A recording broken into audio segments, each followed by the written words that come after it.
এ মোৰ প্ৰাণ গোপাল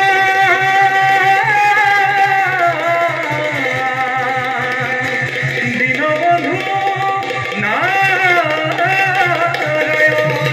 নাৰায়ণ নাৰায়ণ পিছে পিতা পুত্ৰ লগ লাগি কিহৰ আলোচনা কৰা হৈছে? আহক দেৱৰ্ষি, দুখৰ দিনত আপোনাৰ দৰে পৰমজনক লগ পালে বৰ আশ্বস্ত হ'ল দেৱৰ্ষি। অন্ধৰ প্ৰণিপাত গ্ৰহণ কৰক দেৱৰ্ষি।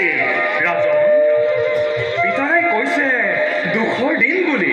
দেৱৰ্ষি, তুমি অন্ধ বুলি দুখ কৰিছা?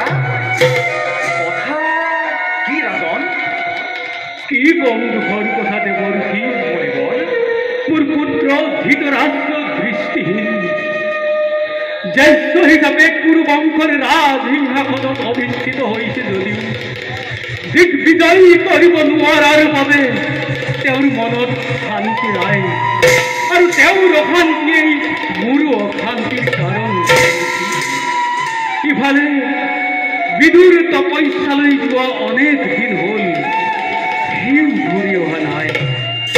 বাৰু দেৱৰ্ষি, ধৃতৰাষ্ট্ৰই পুনৰ দৃষ্টি লাভ কৰাৰ কোনো উপায় নাইনে? উপায় আছে মুনিবৰ। সাধাৰণভাৱে দৃষ্টি লাভ কৰাৰ কোনো উপায় নাই মুনিবৰ।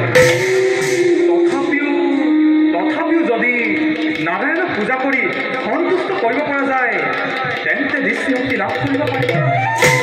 যদি সেয়াই হয় দেৱৰ্ষি, নাৰায়ণক সন্তুষ্ট কৰাৰ ব্যৱস্থা মই কৰিম। আপুনি মাত্ৰ মোৰ পুত্ৰক তপস্যাৰ থলীলৈ বাট দেখুৱাই লৈ গৈ আমাক অনুগ্ৰহ কৰক দেৱৰ্ষি। মই সেই কামতেই